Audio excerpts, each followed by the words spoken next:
26 John 2001 morning 5 గంటలకే ముంబైలో కొన్ని వేల మంది రోడ్లపైకి వచ్చేసారు. ఎంతమంది పోలీసులు వచ్చి వాళ్ళని కంట్రోల్ చేసినా ఆ బ్యారిగేట్లను దాటుకొని ఆ బిల్డింగ్లోకి వెళ్ళారు. ఆ బిల్డింగ్ మరేదో కాదు, బిగ్ బజార్. ఆ రోజు బిగ్ బజార్లో మెగా సేల్ జరుగుతుంది. ఈ సేల్ కోసం ప్రజలందరూ మార్నింగ్ 5 గంటల నుంచి వెయిట్ చేస్తున్నారు. ఆ ఒక్కరోజే కిషోర్ బియానీ బిగ్ బజార్తో 30 కోట్ల బిజినెస్ చేశాడు. కానీ 20 సంవత్సరాల తర్వాత ఏమైంది?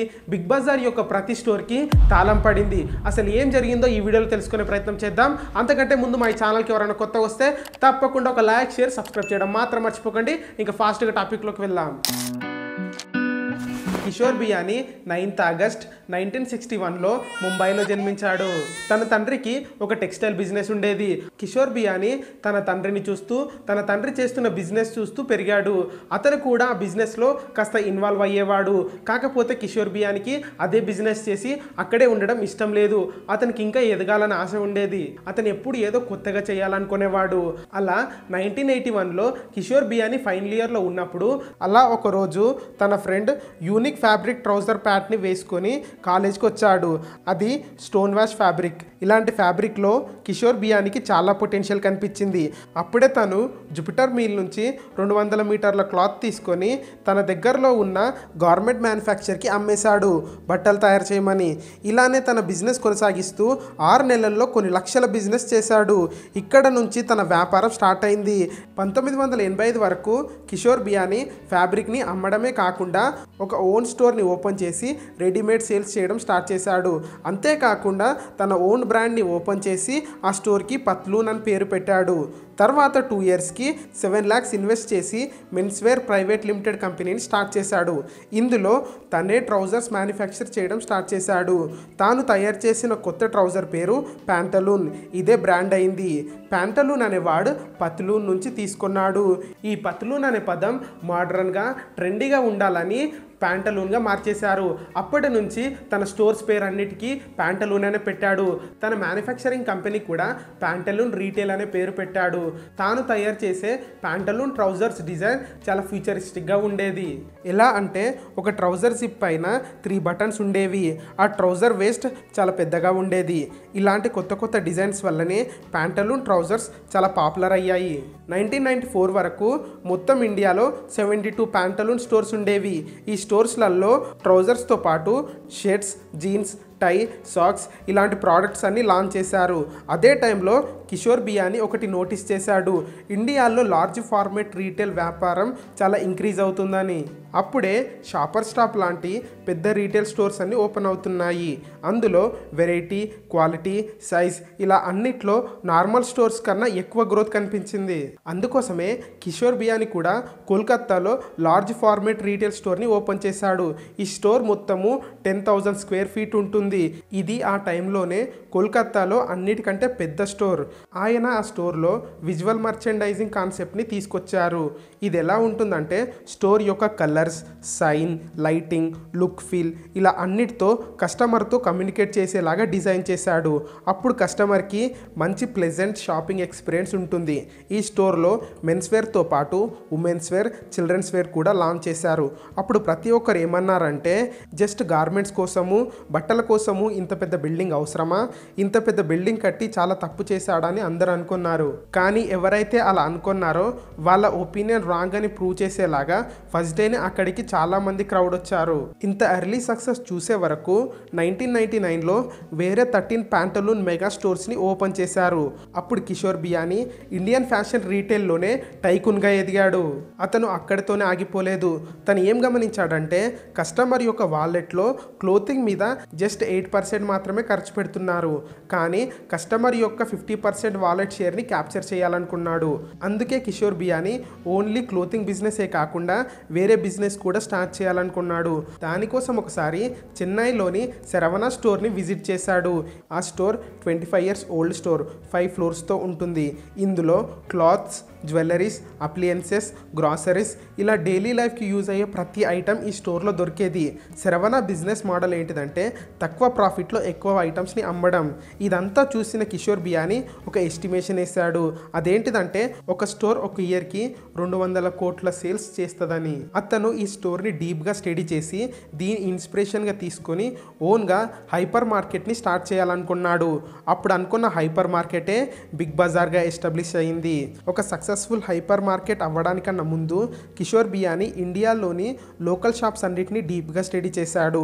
అలా స్టడీ చేస్తే ఏం తెలిసిందంటే యావరేజ్ ఇండియన్ కస్టమర్ సైకాలజీ ఎలా ఉంటుందంటే మోడ్రన్గా హై ఫెసిలిటీస్తో కనిపించే షాప్స్ అన్నీ ఎక్స్పెన్సివ్గా ఉంటాయని. అందుకే ఒక యావరేజ్ కస్టమర్ లోకల్ షాప్స్లో మార్కెట్స్లో షాపింగ్ చేయడానికి ఇష్టపడతాడు. అక్కడ షాప్ అండ్ షాప్ కీపర్ కూడా సింపుల్గా ఉంటాడు. అందుకోసమే కిషోర్ బియానీ తన హైపర్ మార్కెట్కి బిగ్ బజార్ అని పేరు పెట్టాడు. ఎందుకంటే బిగ్ బజార్ అనగానే సామాన్య ప్రజలకు కూడా ఈజీగా కనెక్ట్ అవుతుందని. కిషోర్ బియానీ బిగ్ బజార్ని ఎలా డిజైన్ చేశాడంటే ఒక బిల్డింగ్లో మల్టిపుల్ షాప్స్ అన్నీ ఒకే దగ్గర ఉండేలాగా డిజైన్ చేశాడు. ఎలా అయితే బజార్లో ఉంటుందో అలా అన్నమాట. మరి అంతేకాకుండా సేల్స్ మ్యాన్స్ కూడా నార్మల్గా కనిపించే వాళ్ళని హైర్ చేసుకున్నారు. ఎందుకంటే కస్టమర్కి ఈజీగా అప్రోచ్ అయ్యే సేల్స్ మ్యాన్స్ ఉండాలని. ఎగ్జాంపుల్గా చెప్పాలంటే బిగ్ బజార్లో సేల్ చేసే సేల్స్ మ్యాన్స్కి టై కూడా ఉండదు. ఫైనల్గా బిగ్ బజార్ మెయిన్ ఐడియా ఏంటంటే లో ప్రైస్లో హై క్వాలిటీ ప్రోడక్ట్ని ఇవ్వాలని. ఇలాంటి మైండ్ సెట్తో స్టార్ట్ చేశాడు కాబట్టి ఈ బిగ్ బజార్ చాలా సక్సెస్ అయింది. దీంతో 2001లో కోల్కతా, బెంగళూరు, హైదరాబాద్లో బిగ్ బజార్ని 3 స్టోర్స్గా ఓపెన్ చేశారు. ప్యాంటలూన్ లాగానే ఈ స్టోర్స్ కూడా చాలా సక్సెస్ఫుల్ అయ్యాయి. ఇంత సక్సెస్ఫుల్ అవ్వడంతో తర్వాత మొత్తం ఇండియాలోనే 100 బిగ్ బజార్ స్టోర్స్ని ఓపెన్ చేశారు. కానీ కిషోర్ బియానీ మైండ్లో ఇంకా చాలా పెద్ద ప్లాన్స్ ఉన్నాయి. ఇంకా ఏదో చేయాలనుకున్నాడు. ఆయన ఒక రీసెర్చ్లో ఏం తెలుసుకున్నాడంటే ఒక సాధారణ కస్టమర్ 4-5 షాప్స్ తిరగగానే అలసిపోతాడు. అందువల్ల కిషోర్ బియానీ ఎలాంటి మాల్ని నిర్మించాలనుకున్నాడంటే ఆ మాల్కి అసలు వాల్సే ఉండవు. ఈ కాన్సెప్ట్లో కస్టమర్ ఒకేసారి చాలా ప్రోడక్ట్కి ఎక్స్పోజ్ అవుతాడు. మళ్ళీ మల్టిపుల్ ప్రోడక్ట్స్, బ్రాండ్స్ అన్నీ ఒకే చోట దొరుకుతాయి. మళ్ళీ తిరగాల్సిన అవసరం ఉండదు. ఆ మాల్ని డెస్టినేషన్ మాల్లా చేద్దామనుకున్నాడు. ఇలా రొటీన్ షాపింగ్ స్టోర్లా కాకుండా సిటీలోనే మేజర్ అట్రాక్షన్ ఉండేలాగా ఆ మాల్ని డిజైన్ చేద్దామనుకున్నాడు. ఎవరైతే విజిట్ చేస్తారో వాళ్ళకి అందులోనే షాపింగ్, ఫుడ్, ఎంటర్టైన్మెంట్, స్పెషల్ అట్రాక్షన్స్తో పాటు ఆ మాల్లో ఇంకా చాలా ఉండేలాగా చూసుకున్నాడు. ఇలాంటి మాల్ని డిజైన్ చేశారు. ఆ మాల్కి సెంట్రల్ అని పేరు పెట్టారు. 2004లో బెంగళూరులో 1,20,000 స్క్వేర్ ఫీట్స్తో ఈ సెంట్రల్ మాల్ని ఓపెన్ చేశారు. ఈ మాల్లో footwear, accessories, home furniture, music, books ఇలా 300+ బ్రాండ్స్ ఆ మాల్లో ఉండేవి. అలానే coffee shops, food courts, restaurants, pubs కూడా ఉండేవి. ప్రజలు మూవీస్ కోసము, కాన్సర్ట్స్ కోసము, ట్రావెలింగ్ కోసం టికెట్స్ ఇక్కడికి వచ్చే బుక్ చేసుకునేవాళ్ళు. చూస్తూ సెంట్రల్ మాల్ బెంగళూరులోనే మేజర్ అట్రాక్షన్గా మారింది. ఇది బెంగళూరులోనే సక్సెస్ అవ్వడంతో హైదరాబాద్, కోల్కతా, పూణే లాంటి మేజర్ సిటీస్లో ఈ మాల్ని ఎక్స్పాండ్ చేశారు. 2006లో అన్ని కంపెనీస్ని ఎఫెక్టివ్గా మేనేజ్ చేయడానికి ఒక అంబ్రెల్లా కంపెనీని స్టార్ట్ చేశారు. దాని పేరు Future Groups. Pantaloon, Big Bazaar, Central ఇవన్నీ కలిసి కొన్ని థౌజండ్స్ ఆఫ్ క్రోర్స్ మనీని జనరేట్ చేసేవి. ఇంకా ఫ్యూచర్ గ్రూప్స్ అనే కంపెనీ ఇండియన్ కార్పొరేట్ స్పేస్లోనే జైంట్ లీడర్గా మారింది. కిషోర్ బియానీ ఎవ్వరు అందుకోలేనంత ఎత్తుకెదిగాడు ఇండియన్ రీటైల్ ఇండస్ట్రీలో. కానీ ఈ స్టోరీలో ఒక పెద్ద డౌన్ఫాల్ స్టార్ట్ అయింది. కిషోర్ బియానీ ఎక్కడైతే business and customer direct dealing ఉంటుందో అలాంటి ప్రతి బిజినెస్లో ఎంటర్ అవ్వాలనుకున్నాడు. తన ఫిలాసఫీ వల్లే తన డౌన్ఫాల్ స్టార్ట్ అయిందని చెప్పొచ్చు. 2005లో బ్యాక్ టు బ్యాక్ 3 అపియరల్ బ్రాండ్స్ని కొన్నాడు. అంటే అదే టైంలో అన్నిటినీ వేరే ఏరియాస్లో డైవర్స్ చేయడం స్టార్ట్ చేశాడు. అంటే 2005లో ఆల్ని స్టార్ట్ చేశాడు. ఆల్ అంటే ఏ లిటిల్ లార్జ్ని స్టార్ట్ చేశాడు. ఇక్కడ బ్రాండ్తో పాటు సైజ్ క్లోత్స్ని సేల్ చేసేవాడు. అలానే గోల్డ్ బజార్ని స్టార్ట్ చేశాడు.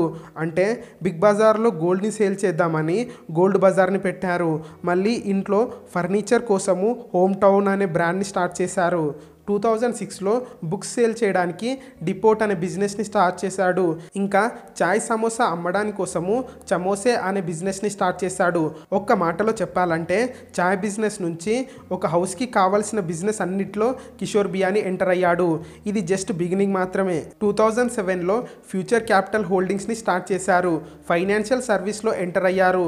అంతేకాకుండా wealth management and real estate బ్రోకరింగ్లో కూడా ఎంటర్ అయ్యాడు. వాటితో పాటు ఇన్సూరెన్స్ ఇన్సూరెన్స్ కంపెనీ కూడా స్టార్ట్ చేశారు. లైఫ్ ఇన్సూరెన్స్, జనరల్ ఇన్సూరెన్స్ ఇండస్ట్రీలో కూడా ఎంటర్ అయ్యారు. బయట నుంచి చూస్తే ఫ్యూచర్ గ్రూప్ బిజినెస్ ఒక ఎంపైర్ని బిల్డ్ చేశారు. చాలా గొప్పగా సక్సెస్ అయింది. ఇదంతా కూడా తన ఓన్ మనీతో చేయలేదు. ఈ ఎక్స్పాన్షన్ కోసము తను కొన్ని థౌజండ్స్ ఆఫ్ క్రోర్స్ని అప్పుగా తీసుకొచ్చాడు. అతను ఏమనుకున్నాడంటే ఇవన్నీ మేనేజ్ చేయొచ్చు, మంచి సేల్స్ జరిగితే ఈ అప్పులన్నీ తీర్చొచ్చు అనుకున్నాడు. కానీ 2008లో గ్లోబల్ ఫైనాన్షియల్ క్రైసిస్ వచ్చింది. కస్టమర్ స్పెండింగ్ చాలా తక్కువైంది. ఫ్యూచర్ గ్రూప్ సేల్స్ అన్ని పడిపోయాయి, క్రాష్ అయ్యాయి. జస్ట్ బిజినెస్ సక్సెషన్ కోసము అంటే బిజినెస్ మెయింటైన్ చేయడానికి కిషోర్ బియానీ కొన్ని థౌజండ్స్ ఆఫ్ క్రోర్స్ని అప్పుగా తీసుకున్నాడు. 2012 వరకు కిషోర్ బియానీ 1200 కోట్లని అప్పుగా తీసుకున్నాడు. ఆ అప్పుకి ఇంట్రెస్ట్ కట్టడానికి చాలా కష్టమైపోయింది. అందుకోసమే కిషోర్ బియానీ తను ఎంతో ప్రేమగా స్టార్ట్ చేసిన ప్యాంటలూన్ కంపెనీని 1600 కోట్లకు అమ్మేశాడు.